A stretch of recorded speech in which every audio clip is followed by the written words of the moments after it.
Eu fui para o mundo como jovem, né? E não foi uma pessoa má, mas eu dei muito desgosto na época com meus pais, porque eu me tornei um jovem mundano. Até que um dia que eu estava na porta de uma igreja, um jovem chegou para mim e falou assim: Roberto, você sabia que Jesus está vivo? Eu lembro, esse rapaz trazia uma Bíblia, um crucifixo. Ele Foi a primeira vez que alguém pregou Jesus para mim. Eu estava fumando na porta da igreja São Judas Tadeu, em Goiânia, no final de 77. E eu perguntei para ele: onde você conheceu esse Deus que você está falando? É Jesus. Eu encontrei Jesus, ele quer te encontrar também. Mas como é que eu faço para ter essa alegria que você tem? Eu era jovem triste. Aquilo me atraiu. E eu me lembro da palavra que Jesus disse, ou seja, vinde e vede. Ele: vem ver, vem estar conosco. Mas quando vocês vão reunir? Olha, no próximo domingo, às 9 horas da manhã, vai sair um ônibus aqui do nosso grupo de jovens, que era um jovem do grupo de oração, da Renovação Carismática Católica. Vai sair 9 horas o ônibus aqui, nós iremos fazer um momento de oração, num local muito bom. Tá bom, um local maravilhoso, nós vamos, tal, né? Eu pensei, eu vou, né?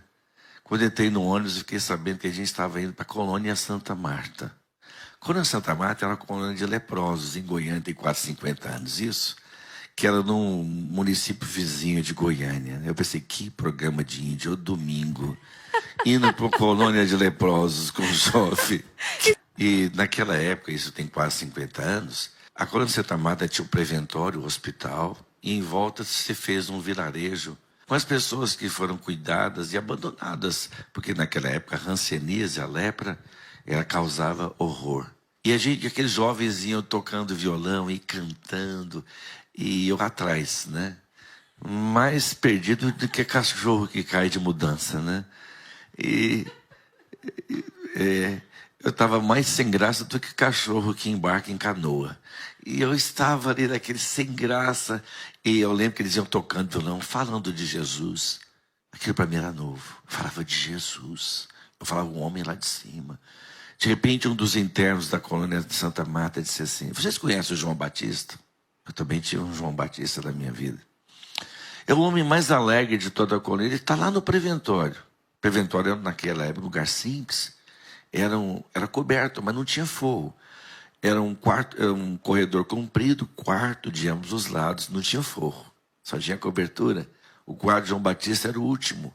Eram pessoas que eram solitárias e tinham que ser cuidadas, que recebiam um cuidado especial. Os jovens com violão entraram no quarto do João Batista porque queriam conhecer o homem mais alegre da colônia Santa Marta. E aquela alegria quando chegaram lá, mas só se fazia ouvir a voz de João Batista. João Batista era um perfeito contador de casos engraçados. Ele começou a falar com uma voz forte, uma voz grossa, né? De modo que dos outros quartos, o João Batista vai contar mais história. Eles também conheciam a alegria dele. E foi no quarto dele, ficou apinhado de gente. E eu fiquei do lado de fora no corredor. Dava para ouvir a alegria autêntica dele. Eu me lembro que ele pediu o violão emprestado do Carlinhos, que eu mesmo que tinha me convidado lá na porta da igreja São Judas Tadeu. Ele pediu um violão e começou a cantar uma música que eu lembro que ele parodiou o The End. Ele falava assim: por onde tu andares, na certa encontrarás a Deus que te ama, e quando encontrares, não o deixes jamais. Ele quer te encontrar, Ele quer te encontrar, Ele quer te encontrar. Que voz, ele tocava bem o violão. Aí eu resolvi conhecer esse homem alegre. Eu queria o que ele tinha encontrado. Eu queria a alegria de um João Batista. Quando entrei no quarto, olhei nele, eu tive um grande susto. Ele não tinha olhos, porque a lepra havia comido seus olhos. Não tinha nariz, orelha.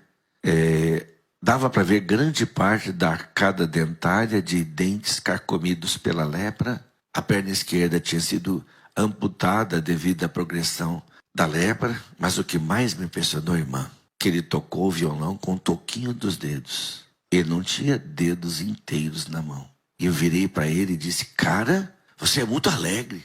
Ele me falou as palavras que eu nunca mais me esqueci, jamais me esquecerei. Disse: jovem, não podemos nos entristecer por causa de pequenos reveses que acontecem na vida da gente. Ele disse: pequenos reveses. Um homem todo mutilado pela lepra. Não devemos nos entristecer por causa de pequenos reveses que acontecem na vida da gente. Eu saí dali engasgado. Eu queria o que aquele homem havia encontrado. Eu queria a alegria daqueles jovens. Eu tive coragem de ir para o final do vilarejo, meio de uma relva, sozinho, meio do mato mesmo. Ali, pela primeira vez, eu gritei por Deus. A minha alma tinha saudade de Deus. Eu disse: Jesus, entra na minha vida. Ali eu ajoelhei. E eu senti que o Senhor falava no meu coração. Você era um jovem de 20 anos, né, Roberto? Nessa altura.